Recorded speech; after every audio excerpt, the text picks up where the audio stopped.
Hey, welcome to Rockley. Let's talk about jazz. Get ready for Rockley, bringing music to you. Rockley, rock and roll, metal and country too. Get ready for the record of the week. Get ready for Rockley. Alright, so I want to give you guys a quick jazz update. If you guys have been following the channel, you know that I'm really into rock, hard rock, metal, country. Anyway, I want to give jazz a try.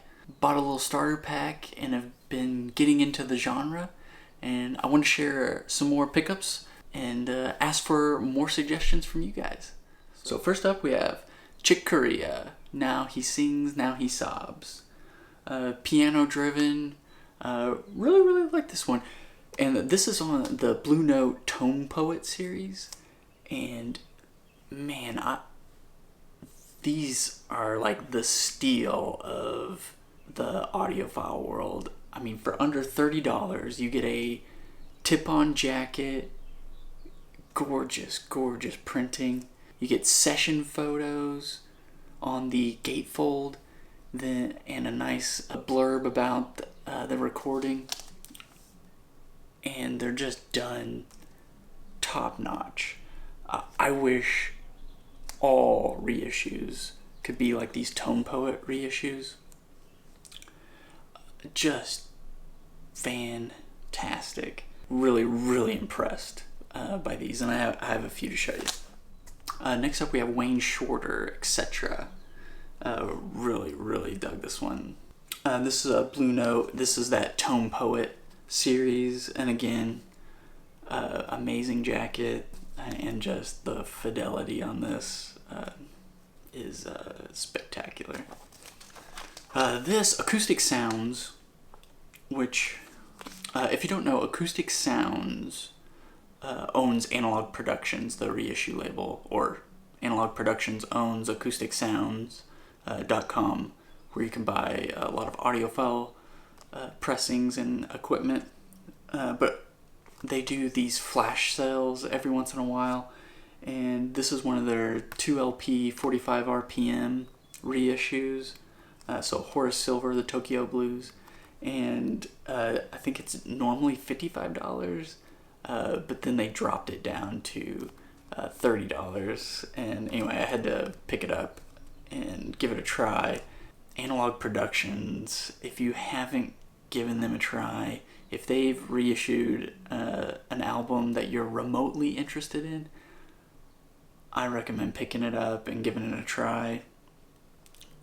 The price tag can be steep on some of them, but man, the fidelity, the attention to detail they put in their reissues.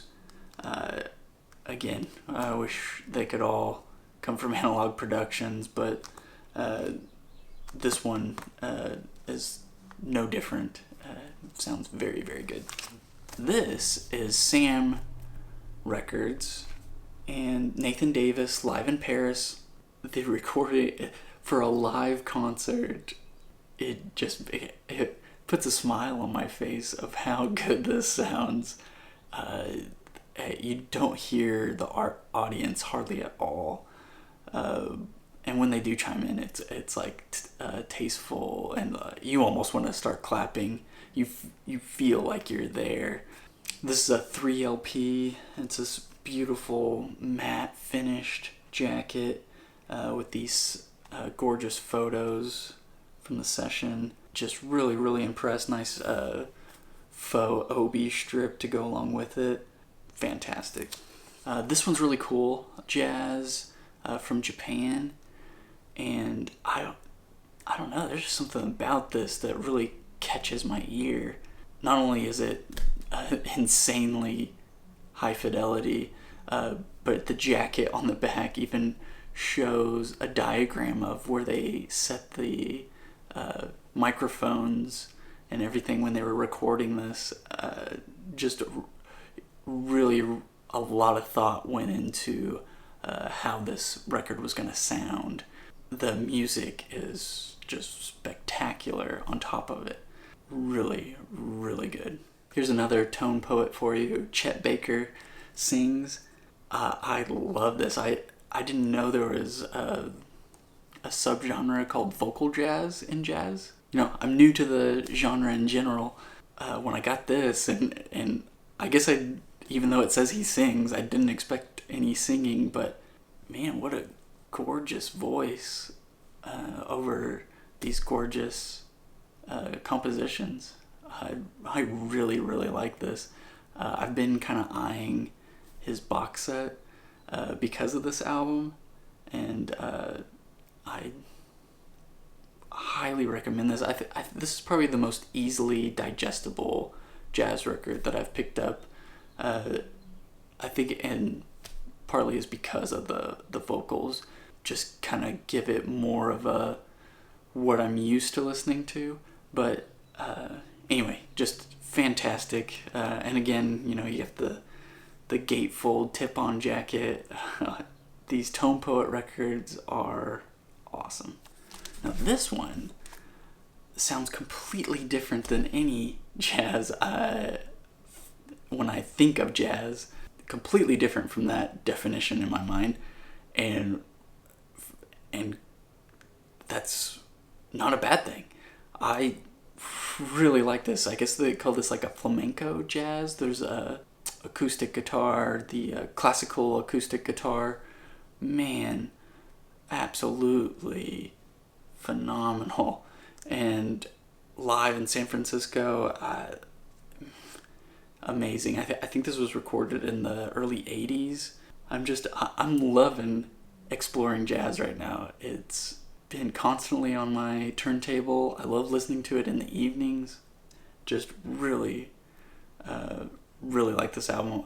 Saw this one posted on a Facebook group, and really, really glad I picked this up. And this was done by Impex Records. I got the 33 RPM version, but apparently there's a 45 RPM. It has incredible sound, but I imagine that the 45 RPM is just a notch better, although more expensive. But I highly recommend this one. Alright, this one is Keith Jarrett, the Cologne Concert from 1975.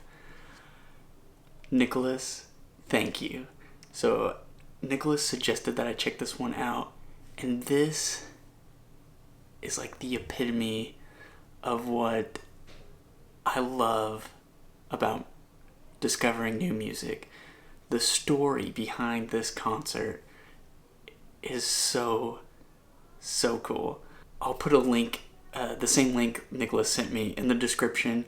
I recommend you check it out if you haven't ever heard the story on this concert.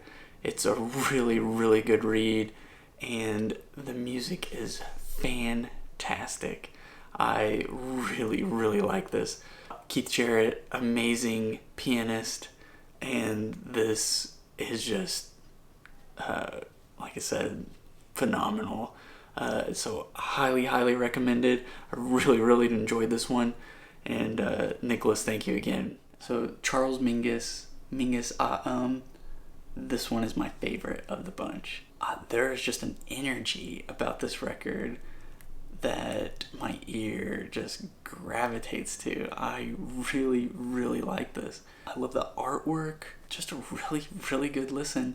And I got this music on vinyl version, and you can see that the hype sticker, it says mixed from the original 3-track tapes on an original Presto tube tape recorder. Fantastic. Music on vinyl, you know, they can be hit or miss on the reissues, but you know, the jacket's kind of thin. It's not a gatefold tip-on jacket.